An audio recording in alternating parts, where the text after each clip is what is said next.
Well, I heard the auto fair is a lot of fun and you meet a lot of nice people and everything.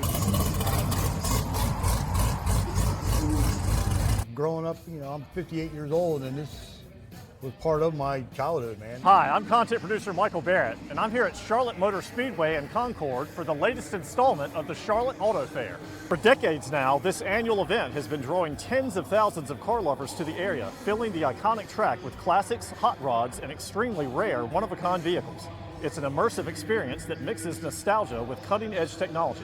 So if you're looking for a fun event that's just a short road trip away, here's what this year's exhibit has to offer. Some of the most impressive vehicles can be found inside the Speedway's Showcase Pavilion. We've got a lot of really cool and exciting things happening. We've got the 60th anniversary of the Mustang here in the Showcase Pavilion. We've got some of the best cars that have gone to different shows around the country, who've received awards and accolades, and then we get to bring them here for all of our local people to come and enjoy. We've also got some weird and wacky cars. There's actually a car that somebody took apart. They took the whole front end of the car and then they turned it into a grill. It's a perfectly good car, and they decided, you know what, it's going to be a really cool grill. Each car at the auto fair has its own unique story and a person who can tell it. People come in here and they enjoy looking at the cars. They enjoy sharing the memories and learning the history of things.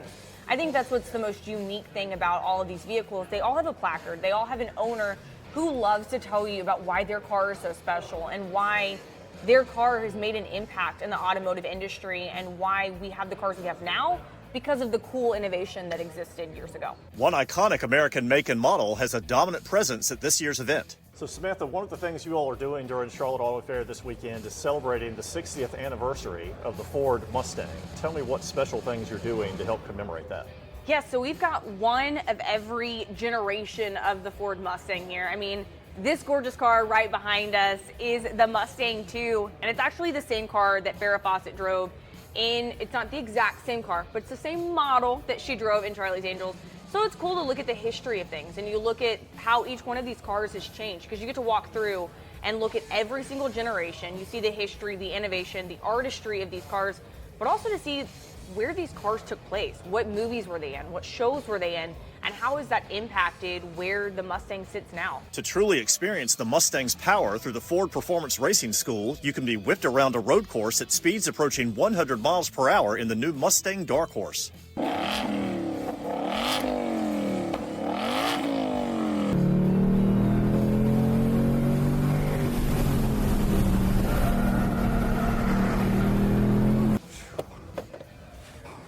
I told him I think some of my organs have been displaced now.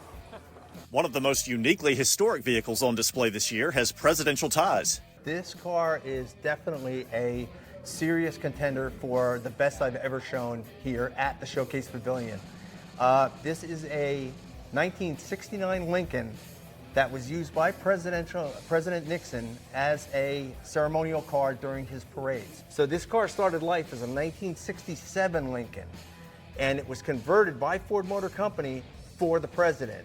It became a 1969 Lincoln. But the deal is, Ford never made a convertible in 1969. So it is truly a one-of-one vehicle. What kind of reactions have you already got just today from people who see this? The fun part for me is I'm standing across the room and you watch folks walk up on this car and they either tap their friend or they point or they remember, and you can see it going through their head. It just brings them back to that time frame. Other four-wheeled creations lack that level of lofty history and prestige, but make up for it with wacky creativity. This is an upside-down Camaro. So you at home stand on your head and it will correct to you. The gentleman that built this, Jeff, his mind is amazing. He just puts these creations together. It looks like a Camaro, it drives like a Camaro. He races it at the 24 Hour of Lemons, but it's a 1990 Ford Festiva. He did it all himself. The car was totally done by him.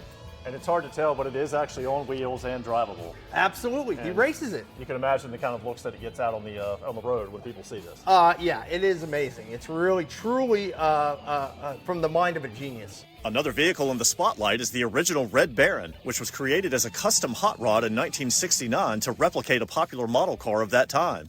It's been stopping countless people in their tracks. Part of my childhood. I mean, I remember the Hot Wheels, racing them down the little orange track, and then Monogram came out with them in model kit form, and everybody had to have one. It just brings back a lot of memories of growing up playing with these things outside, and It's a pretty fun design. It's pretty iconic. it's unique, very unique and different. Dozens of car owners are taking the opportunity to showcase their own unique rods in the auto fair. I have some friends that live down here that also have other Pontiac GTO, G8, other SS's.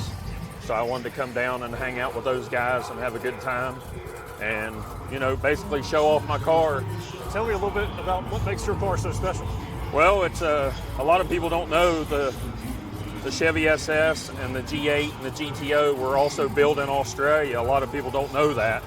So I like to bring mine down. It's one of the SS's like they ran in NASCAR down here in Charlotte, so it gets a lot of looks. And for those seeking an up-close view of some truly one-of-a-kind cars, the Smith Heritage Invitational will deliver that experience for the second straight year on Saturday. We're going to have over $200 million worth of cars right here behind us in the ball field, just 20 vehicles.